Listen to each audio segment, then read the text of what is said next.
Walt Disney was born on December 5th, 1901 in Chicago, Illinois. His father, Elias Disney, was an Irish-Canadian, and his mother, Flora Call Disney, was a German-American. Together, they had 4 boys and 1 girl.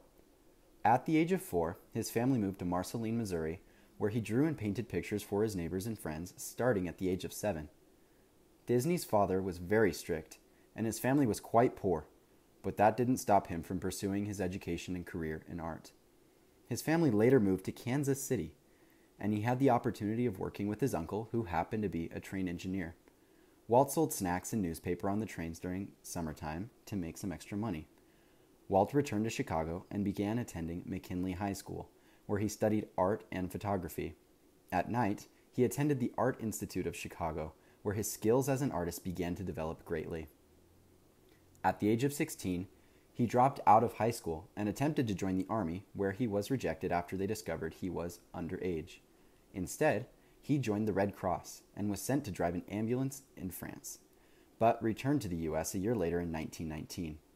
It was said that his ambulance was covered all over, not with camouflage, but with paintings and art.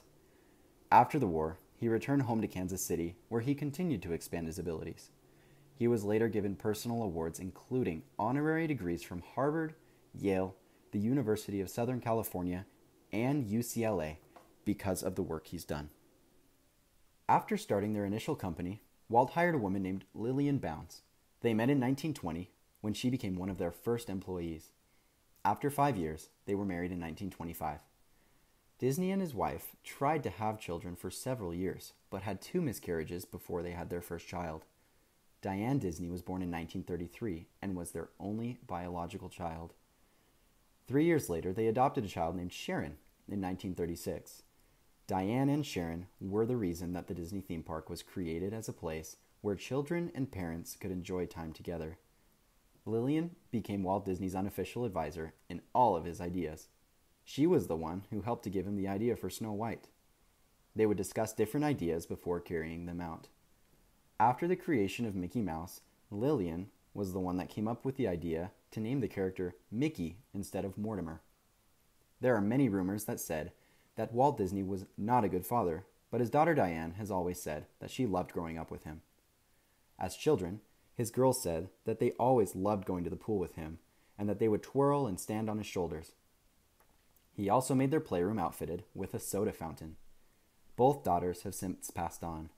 Sharon died at the age of 56 of cancer, and Diane passed away in 2013. Diane said that her dad wasn't always a carefree person, and that he sometimes made people mad, but that he was mostly happy around his family. He lived for his family and his dreams. While Walt Disney's legacy is still around today, it started in the 1920s when he became a cartoonist making animated film advertisements. After moving to California to open their own business, the Disney brothers, Walt and Roy's first contract came from a New York company for Alice Comedies, which later became the base for Alice in Wonderland. Oswald the Lucky Rabbit was a great success for Disney and taught him some valuable lessons about always owning his work. It was after the loss of Oswald to a distributor that Mickey Mouse was created as a silent cartoon, Plain Crazy. However, before it was released, sound burst into the industry, and Mickey Mouse made his debut in the first ever fully synchronized sound cartoon, Steamboat Willie. While the cartoons were gaining popularity all over the country, Disney was approached by a man who wanted to put Mickey Mouse on pencils he was selling. This started the merchandising of characters that became a large part of their revenue in coming years. In 1937, Snow White and the Seven Dwarfs was released as the first full-length animated feature.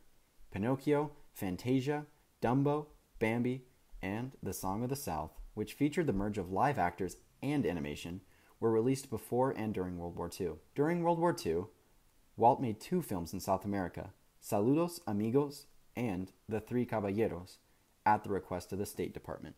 His studio concentrated on making propaganda and training films for the military, while also producing comedy shorts to keep up civilian and soldier morale. In the 1950s, after the war, Disney saw huge success. Treasure Island was his first completely live-action film. Cinderella was added to the animated features. 2 Christmas TV specials and the Mickey Mouse Club all premiered on TV. In 1964, Mary Poppins was perhaps the culmination of all Walt Disney had learned during his long movie-making career, and will always be a classic Disney movie. As his motion pictures and television programs became successful, Disney branched out into more. He was never completely satisfied with what he had already accomplished, and he felt that there should be an area where parents and children could go and have a good time together. Disneyland, a huge theme park in Anaheim, California, which in part celebrates America's hometowns and small town values, was opened in 1955. This led to Walt Disney World in Orlando, Florida in 1971 as a theme park hotel resort and his experimental prototype community of tomorrow. Disneyland parks have also been opened near Tokyo, Japan in 1983 and Marne-la-Vallée, France in 1992. Disney's California Adventure, a second and smaller park that celebrated California's history, culture, and spirit, was opened in 2001. 2 additional international parks were added in Hong Kong in 2005 and Shanghai, China in 2016. Walt Disney's family life after he died. While Walt's dreams eventually became a reality, he was not able to see them all come to life. Unfortunately, he died of lung cancer at the age of 65, before the Disney World project had even begun construction in Florida. Disney's brother, Roy Disney, who oversaw the construction, renamed the park Walt Disney World in his late brother's honor. Don Tatum, Carden E. Walker, and Ron Miller, who were trained under the Disney brothers, served as the management team along with Roy Disney until 1971, when Roy died. They now own companies like ABC, Touchstone, Lucasfilms, Marvel, Pixar, and Hollywood Records.